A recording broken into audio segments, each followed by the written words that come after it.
এম্বুলেন্সৰ চকাৰ তলত নিশেষ এগৰাকী মেধাৱী যুৱতীৰ সপোন।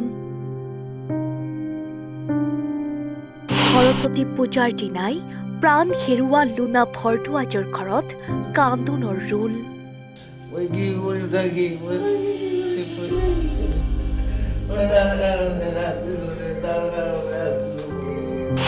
ৰঙিয়া থানাত আত্মসমৰ্পণ কৰি দুৰ্ঘটনা সংঘটিত কৰা এম্বুলেন্স চালকৰ বিস্ফোৰক স্বীকাৰোক্তি। ব্ৰেক নোহোৱাকৈয়ে সৰস্বতী পূজাৰ জনাকীৰ্ণ ৰাজপথত চলাইছিল এম্বুলেন্স।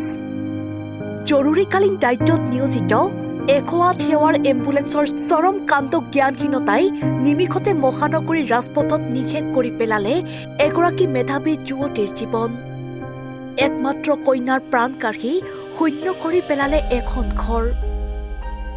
শুকুৰবাৰে সৰস্বতী পূজাৰ আনন্দমুখৰ দিনটোতেই কাহিলীপাৰাত সংঘটিত এক ভয়ংকৰ পথ দুৰ্ঘটনাই শোকস্তব্ধ কৰি তুলিছিল মহানগৰবাসীক। মাত্ৰ দুদিন পাছতেই বেংকৰ চাকৰিত যোগদান কৰিবলৈ প্ৰস্তুত হোৱা লুনা ভৰদ্বাজ নামৰ 26 বছৰীয়া এগৰাকী যুৱতীৰ সীমাহীন সপোনবোৰ নিমিষতে চুৰমাৰ কৰি পেলাইছিল মৃত্যুদূতৰ ৰূপত জপতিয়াই অহা এখন এম্বুলেন্সে। ভয়ংকৰ দুৰ্ঘটনাটোত একমাত্ৰ জীয়ৰীক হেৰুৱাই শোকত ভাগি পৰিছে লুনা ভৰদ্বাজৰ পিতৃ মাতৃ।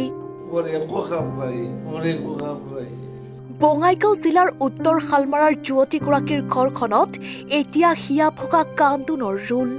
আইনৰ শিক্ষা শেষ কৰি গুৱাহাটীতে চাকৰিত যোগদানৰ যোজা চলাই থকা লুনাৰ মৃত্যু সংবাদ শুনি বাকৰুদ্ধ হৈ পৰিছে ঘৰখন।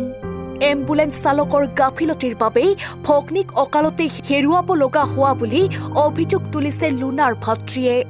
তাৰমানে যোৱাকালি সৰস্বতী পূজা আছিল, আপোনালোকে গমেই পায় সকলোৱে। গতিকে যোৱাকালি সন্ধিয়াৰ ভাগত এটা খবৰ এটা পালোঁ বজাৰত আহোঁতে, যে বজাৰত কোনোবা মানুহে কৈ আছে আৰু যে এনেকুৱা এটা এক্সিডেণ্ট হৈছে, কিন্তু আচলতে আমাৰ ভণ্টি বুলিয়ে ভবা নাই, ভাবিছোঁ বেলেগ কোনোবা হৈছে আৰু।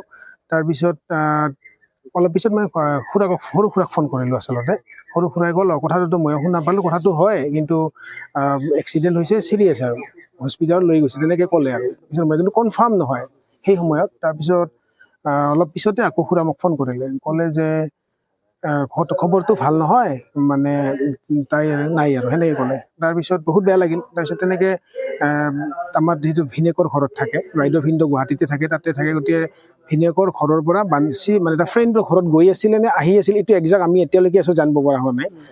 তাৰপিছত তেনেকৈ আহি থাকোঁতে কাহিলীপাৰা সেইখিনিতে এখন তীব্ৰবেহী 108 খুন্দোৱা বুলি শুনা পালোঁ। তেনেকৈ তাতে মানে শেষ নিশ্বাস ত্যাগ কৰা বুলি শুনিছোঁ আৰু আমি।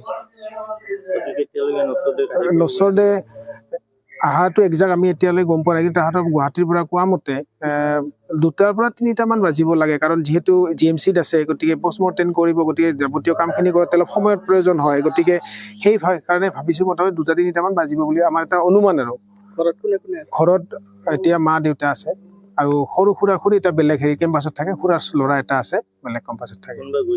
ইয়াৰ পৰা আজি যাব খুজি বিচৰা হৈছিলে, কিন্তু তাতে যিটো বাইদেউ ভিনদেউ মামা মাহী সকলোৱে তাতে থাকে।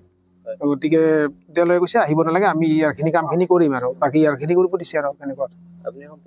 মই সম্পৰ্কত একচুৱেলি তেওঁৰ দাদা হওঁ, মানে তাৰ মানে দেউতা আৰু মোৰ দেউতা মাহীৰ ল'ৰা। চৰকাৰ এইটোৱে মানে আহ্বান এইটোৱে জনাম, যাতে এনেকুৱা ধৰণৰ গাফিলতি যাতে নহয়। কাৰণ আমি শুনা মতেতো 108 খুন্দিয়াইছে, গতিকে আমি এক্সিডেণ্ট হয়তো 108কে মাতোঁ প্ৰথমতে। গতিকে সেই 108 খুন্দিয়াৰ ফলত তেনেকৈ খুন্দিয়াই থৈ যোৱাটো বহুত ডাঙৰ এটা মানে চালকৰ গাফিলতি বুলি ক'ম। গতিকে তেনেকুৱা ধৰণৰ চালকৰ মানে বিৰুদ্ধে বিহিত ব্যৱস্থা ল'ব লাগে চৰকাৰে, সেইটো মানে আমি আহ্বান জনাম আৰু চৰকাৰক। ইফালে দুৰ্ঘটনা সংঘটিত হোৱাৰে পৰা পলাতক অৱস্থাত থকা এম্বুলেন্স চালকৰ পৰিচয় উদ্ধাৰৰ পাছত ৰঙিয়া থানাত আত্মসমৰ্পণ। কামৰূপৰ দগাঁৱৰ ৰেকিপুতিন আহমেদ নামৰ চালকজনে আত্মসমৰ্পণৰ পাছতেই আৰক্ষীৰ সন্মুখত দিলে বিস্ফোৰক স্বীকাৰোক্তি। ব্ৰেক নোহোৱাকৈ বিকল হৈ পৰি থকা 108 সেৱাৰ এম্বুলেন্সখন শুকুৰবাৰে চালকজনে হেনো ভাল কৰিবলৈহে আনিছিল। সৰস্বতী পূজাৰ ধামখুমীয়াত অধিক জনাকীৰ্ণ হৈ পৰা সদাব্যস্ত মহানগৰীৰ ৰাজপথত ব্ৰেক নোহোৱাকৈয়ে এখন এম্বুলেন্স চলাই ফুৰা ঘটনাই চকু কপালত তুলিছে সচেতন মহানগৰবাসীৰ। জনসেৱাৰ্থে নিয়োজিত এম্বুলেন্স চালকৰ চৰম কাণ্ড জ্ঞানহীনতাৰ বাবেই অকালতে হেৰাই গ'ল এগৰাকী উঠি অহা যুৱতী উকা হৈ গ'ল এখন ঘৰ ব্যুৰো ৰিপৰ্ট হেডলাইন 8